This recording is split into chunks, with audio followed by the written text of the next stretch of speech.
Hi, this is János, it's Real World Audio, and this is continuing my introduction into hearing perception for music lovers, coming from a music lover slash audiophile. So basically, what we think as same loudness is not necessarily the same acoustic energy.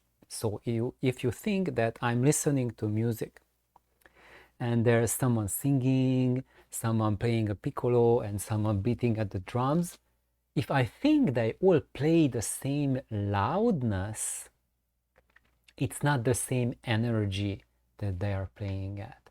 The guy at the drums will be playing the loudest, the most dB, the most acoustic energy. Second most will be the piccolo guy, and the guy singing or the girl singing will have the least of the energy that a microphone would pick up. But your ear picks up very differently from a microphone, and you will hear them as being very different volume than what the actual energy is.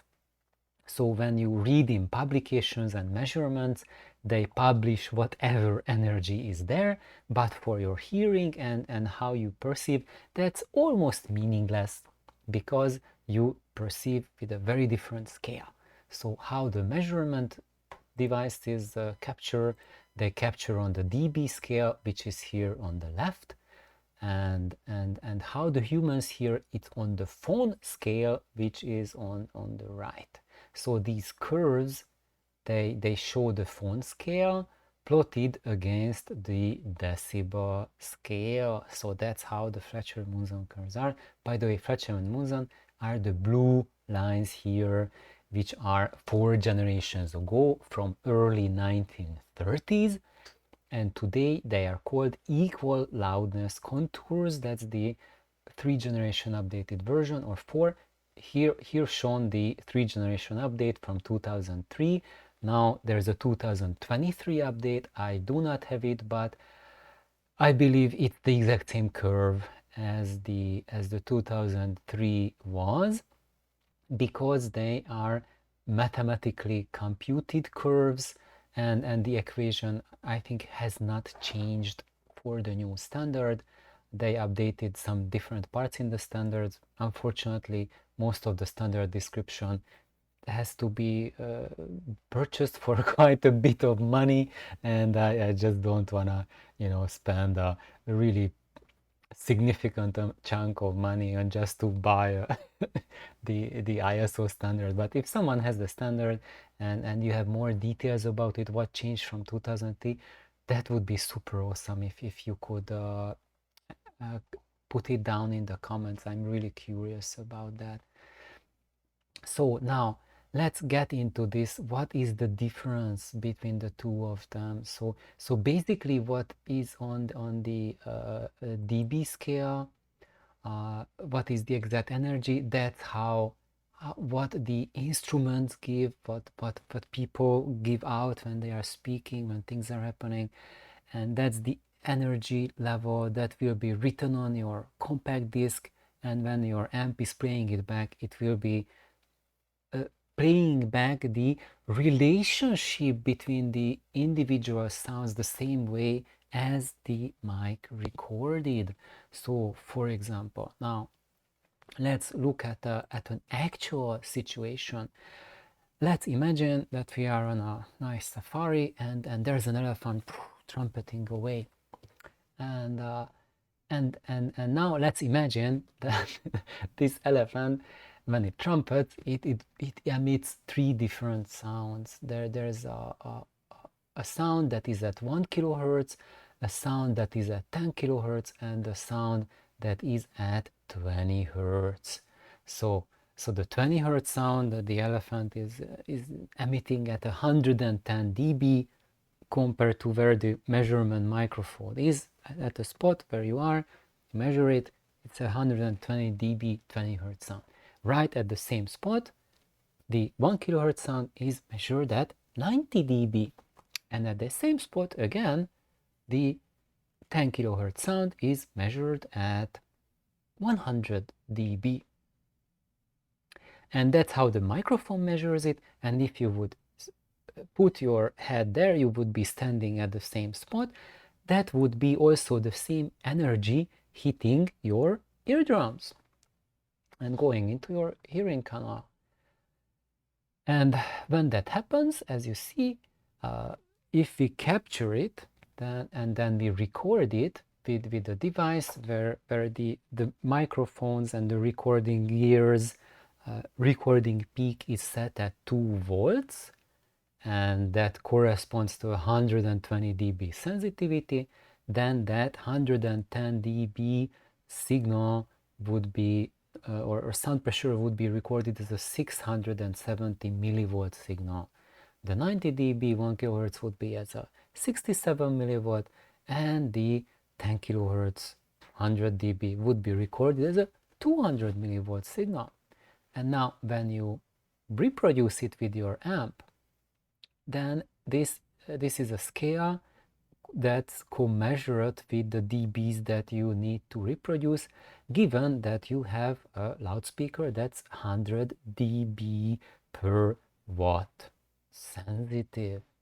And also there's like a meter scale, and then provided you are 1 meter away from the speaker, and then there's no room, whatever.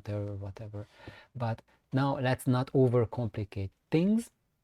Let's just think that it's a 100 dB efficient loudspeaker to your amp. Then these are the watts that you need to reproduce these sounds. So basically, for the 1 kilohertz 90 dB sound, you need 0.1 watts to reproduce. For the 10 kilohertz sound at 100 dB, you need 1 watt to reproduce it. And then the 120 dB 20 hertz sound, you would need 10 watts to reproduce, provided that you have a speaker that has that kind of sensitivity in this very broad range. Now, that's very easy. So at this point, we do not have any questions. So if you hear that elephant roaring, brrr, trumpeting,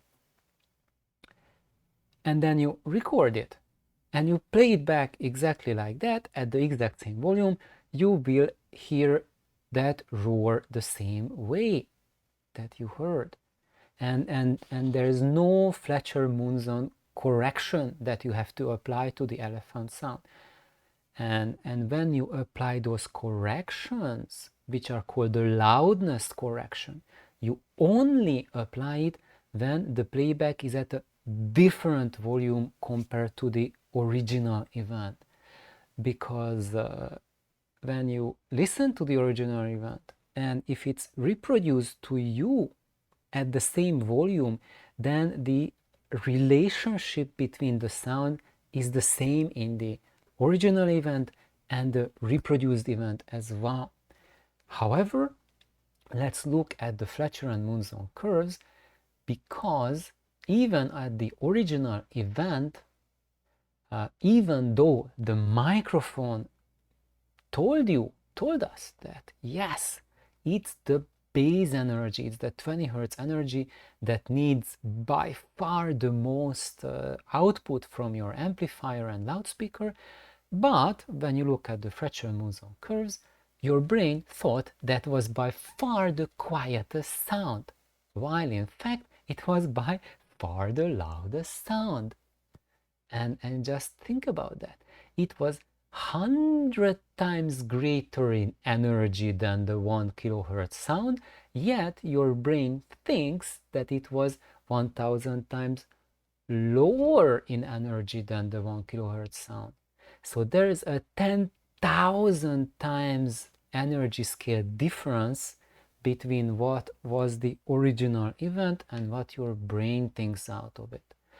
Now, do I need, when I play back the elephant at this exact volume where the elephant trumpeted, do I need to crank up that 20 hertz so that it matches the exact volume that the microphone said? So do I need to make it to bring it up to 110 phone value? Do I need to add now, because it's at 60 phone Do I need to bring it up to 110? Do I need to add extra 50 decibels? No. If you do that, then it would be just completely overbearing. Yes, in that case, your brain would perceive that this sound, the 20 hertz, is just as loud as that 1 kilohertz was, but that would be really 100,000 times higher in energy what the elephant actually gave out. So when the elephant roars, we think that the 20 hertz is much quieter than the 1 kilohertz in the sound of the elephant. And if we would bump up the 20 hertz as well to the same volume, then it would not be an elephant roar anymore. It would be a very bizarre sound effect. So this is how it is, how the ear perceives it. So the 90 dB is perceived as a 90 phon loudness.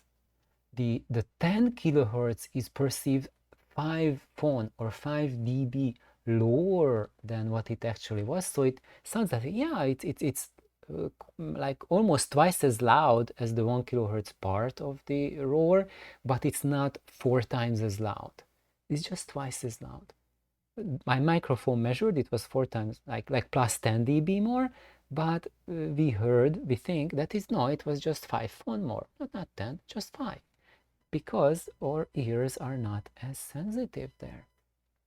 So they are a little bit closer to each other, how we perceive them, what is the actual energy. And whether it's from the elephant roaring or it's played back from a stereo gear, it's the same, exact same. And same thing for the bass. We are thinking that the elephant was roaring at 60 phon. That's how the brain measured it, and that's the correct level. And there is no need adjustment to make it accurate to the elephant. So when your stereo plays it back at 110 dB, when it's played at the exact same level, so the 90 phon scale, so it was recorded with 90 phon live at 1 kilohertz, 90 phon at playback as well, then everything is, you don't have to apply any loudness curves at all. You only have to apply the loudness curves when you are dropping the volume or when you are going louder. So if you are going louder when it was recorded, then you actually need to apply an inverse loudness curve to retain the proportion of the bass and high frequency to the mids. So for the elephant roar, we think that it was much quieter. So a 60 phon 20 hertz wave is still mighty impressive, and it's still pretty loud as far as the 20 hertz sounds go. And if you have intact hearing, that's a lot. For a lot of, and for if you live in Japan, for example, or you live in Africa or Europe, South America, that you will have no problem of enjoying a 60 phon 20 hertz wave to its fullest.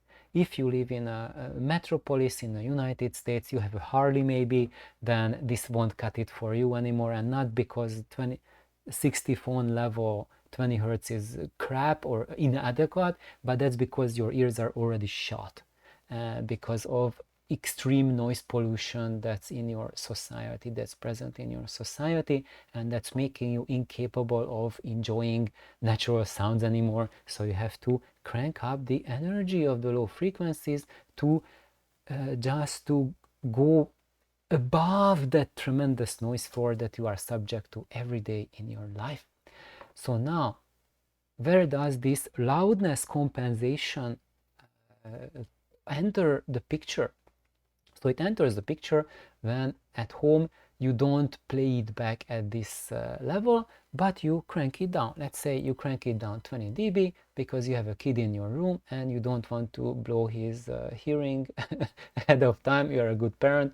So now instead of 90 phon level, you are playing back the elephant roar at 70 phon level. So you crank down the volume control a little bit, and now it's 20 dB quieter. And now, how does that change the perception of the sound? So when we look at the actual energy of the sound, the dB scale slide together. So the relationship stays the exact same. So the 10 kilohertz sound will be just 10 times more energy as the 1 kilohertz was. And the 20 hertz sound will be 100 times more energy. Exactly the same. Any kind of volume you turn your amp to, your volume control, the relationship between the energies of individual sounds will be always the same, provided you have a good stereo system. And if you have problems with your stereo system, then the relationships change, and that's how you can get that there are problems with the stereo system, and that gives you the urge that you want to upgrade. and and that's one reason why you have to crank up your stereo so that it sounds any decent. That's one indication that it's not good at keeping the relationship between the different frequencies. And other things are going on which are even more important than that, but that's a topic for another video. So now, just getting back to this exact scenario, so even though the sounds have the same energy comparisons among them as before, so if you measure with a microphone, you would say, yeah, it's the same thing, just a little quieter.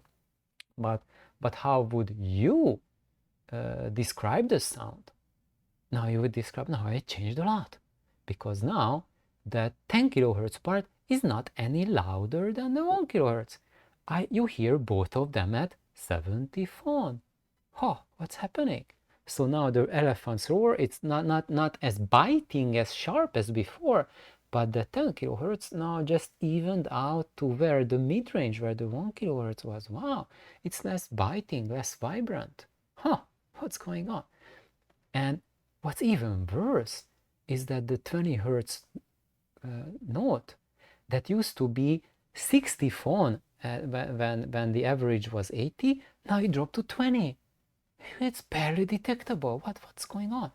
Now you see it's at minus 50 phone compared to the minus 30. So even though you drop the volume by 20 dB, but the perception of 20 hertz dropped by 40 dB at that volume. So now what you hear is that the elephant is lost a lot of body. Why is that? What's going on? Because when we go back to the Fletcher-Munson curve, the biological reason behind this is that we use this to gauge how far we are from the source of the sound. So when you hear the elephant trumpeting, even if you have closed eyes, you can tell whether the elephant is close to you or the elephant is really far away to you. Because when the elephant is close to you, you can feel the 20 hertz vibrations like really permeating your body, and you feel that shrillness like catching on your eardrums. And when the elephant is far away, then that shrillness is gone and your body is not vibrating anymore with that 20 hertz.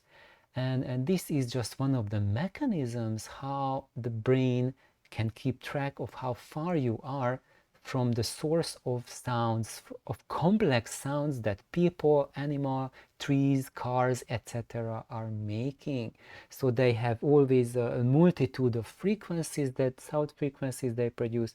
And when you have all of these frequencies together, like here, let's go back to our elephant, like 3 different frequency components, putting these 3 frequency components together, the brain can calculate what is the distance that the sound is coming from.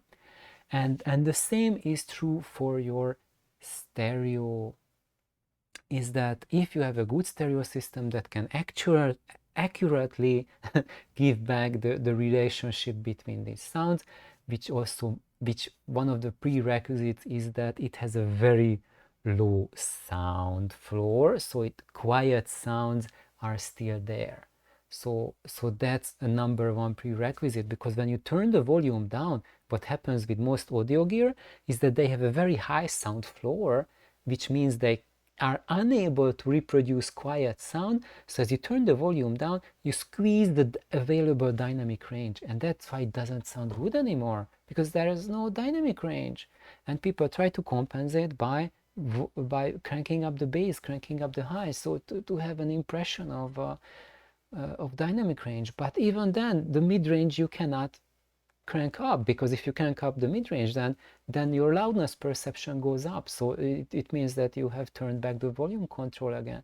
So there is now no happiness in that scenario, and people are searching to upgrade their audio gear. But when you have an audio gear that has a low sound floor, you can crank down the volume loud, quieter, quieter, quieter, and the low sound floor can support the quietest notes even there. But as you have rightly guessed, so this can only happen when you have a room that has a very low noise floor. Because if your room has a high noise floor, then when you crank it low, it just disappears as if you had a bad stereo system. And that's why there's no answer which is the best amplifier, which are the best speakers, because it all depends on your room. If your room has a very high noise floor, you can put in a low sound floor amplifier or low sound floor loudspeaker.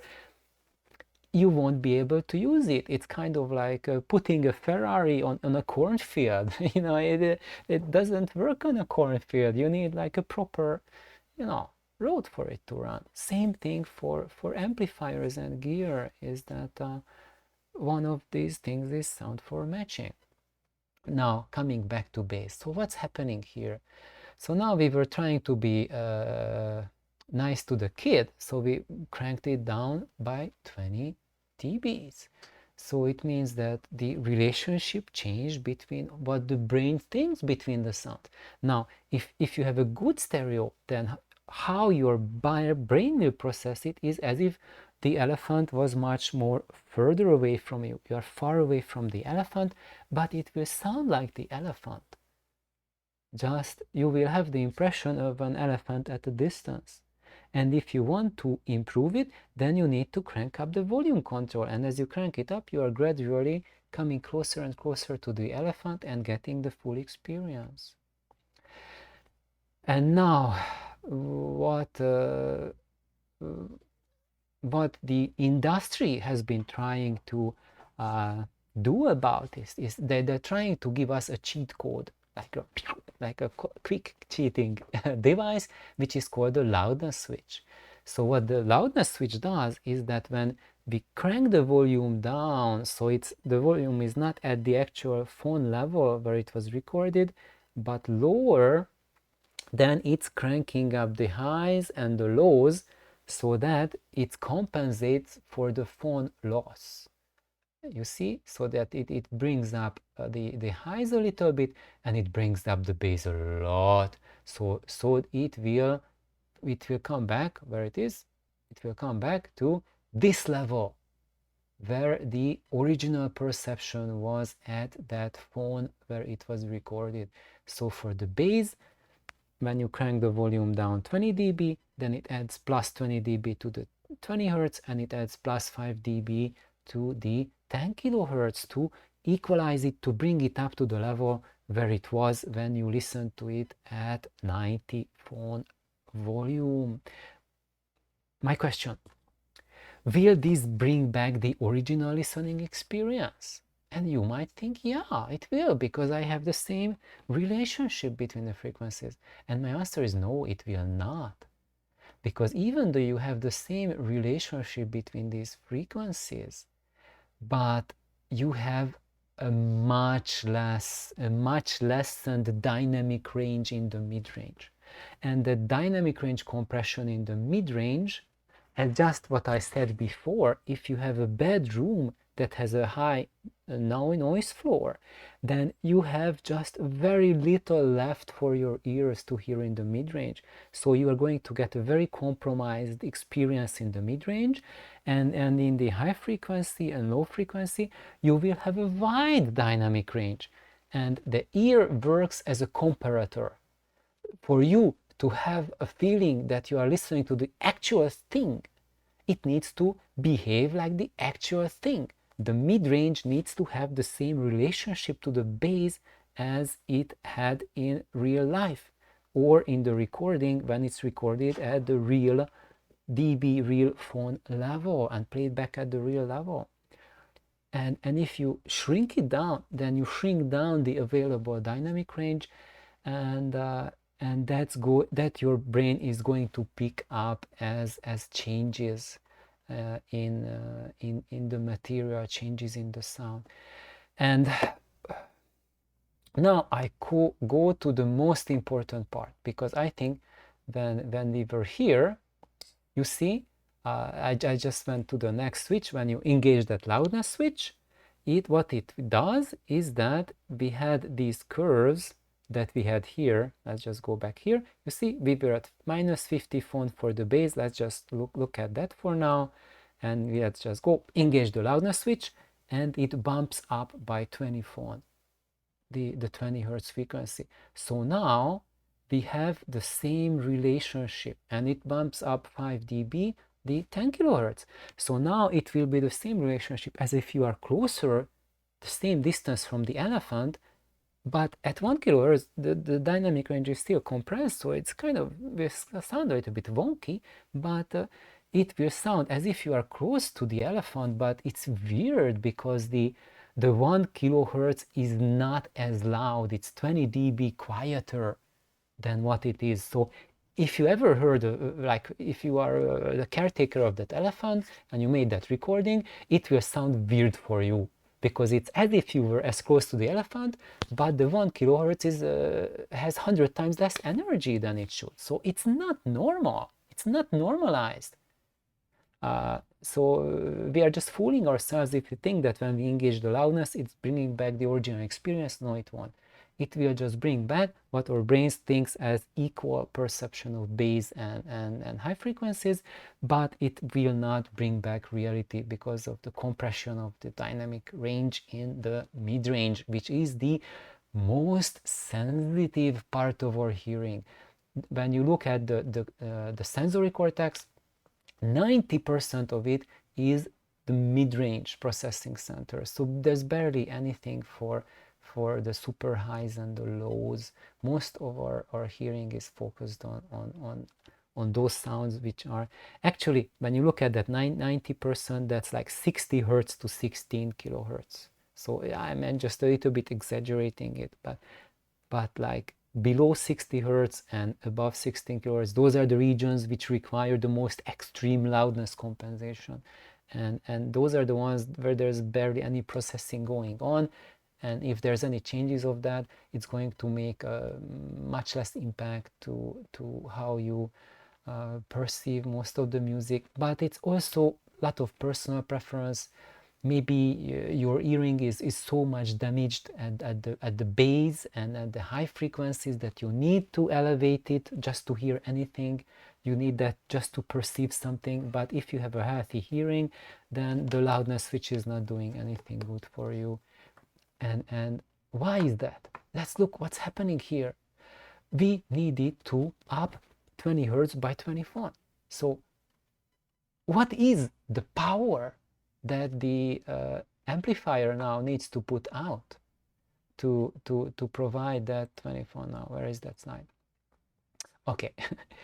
So we need to put out 110 dB at 20 hertz, which is the exact same 20 hertz energy that we played when we played it at the original 90 dB 90 phone volume. So even though we dropped from 90 to 70, you think that now you dropped 20 dB in the listening level, but you are listening to the 20 hertz at the exact same level to perceive it at the same loudness as before. So now it's time to go to the next slide. Houston, we have a problem here. Is that the whole purpose of that loudness switch was that to enjoy sound at quieter volume, to preserve your hearing and to preserve the neighbors. And the problem is that with if your system goes down to 20 hertz, it's not happening because you are still subjecting your ears to the same energy, because you are feeding the same energy 20 hertz even now. So you are creating the same hearing damage in the low frequency region as if you were playing it at the actual volume where it was recorded. And also for your neighbors it goes the same way. So if you play your stereo full blast or you turn it down, engage the loudness switch, for them the bass frequencies that they're going to hear, it's going to be the same. So you are not being any kind to your neighbors, and you are destroying your hearing, and you are thinking that you are doing neither of that, but you are doing both. So that's why we have a huge problem there. And so basically the phone correction, so when you correct it for the phones with the loudness switch, when you listen at quieter volumes, it's not enough to restore the original scale and content perception, because these curves are there to give us the feel of how distant you are from the group. And with this distance comes not just the balance of the frequencies, but also an ability to sense a certain dynamic range. And by engaging the loudness switch, you just engage the perception of the bass and the highs, but you don't restore the perception of dynamic range in the mid-range. The only way to do that is to listen at the actual volume where it was recorded. So what else do I have? I think maybe I just went through all of these things, and thank you everyone for listening. If you have comments and observations, please share. And I have one more thing to mention about this thing, is that Frank has commented already several times that when you have a good stereo system, the volume switch should work as a device that can bring the musicians closer or further away from you. It's like if you are listening loud, it's like you are right here, the orchestra is playing right here in your room around you, there's everyone. And as you turn the volume down, it's kind of like the musicians are moving like to the next room, or moving more away or further away. So that's how your loudness should work when you have a really good stereo system, is that you should be still perceiving it as a full orchestra, but you are not at the first row seat anymore, but you are going further and further and further, and when you turn it really quiet, it's like you are in the corridor outside, you know, by the cafeteria, you know, like getting your cappuccino before, you know, the second scene of the opera, and you are listening from there. So I think that's about it. And Optimize, or Amazonas Biotop, he has been also sharing a lot about the correction for the bass, and it's very important that these corrections, if you want to correct it, only correct if it's not at the same volume where it was recorded. But even then, just be extremely cautious about correcting. Maybe your hearing needs it, but for you to have the right perception of the sound, but this is highly individually subjective. So for some, you want to equalize with the loudness curve, but when you equalize with the loudness curve, you will end up with the same energy in the bass and in the highs, or near same, if you are equalizing. So then my advice is, don't equalize, just play it at the same volume where it was recorded, because you are going to expose your hearing to the same fatigue, to the same hearing damage as before. There might be one exception, is that if your stereo system has problems, then you will expose yourself to even more hearing damage at the normal volume, because the mid-range, if it starts distorting, that will add a lot of damage. And most commercial systems, when you play back stuff at the same level where it was recorded, it's going to cause so much distortion in the mid-range, which will end up as high frequency harmonic distortion in the high frequencies, that you can't listen to it. This is true for almost every solid state amplifier. So basically, when you want to play back something on a solid state amp, I would go with the 1% rule. So the mid-range should not be more than 1% of the peak power output of your solid state amp. So if you have a 100-watt amplifier, then the mid-range should not play at more than 1 watt output to stay relatively clean. If it goes higher than that, it's going to produce so much issues in which are the upper harmonics in the high frequencies, when there are the high energy transients. Now, not the average volume, because when you play at a certain volume, there's average volume and there's the transients, and those high energy transients which are going to muck up the sound.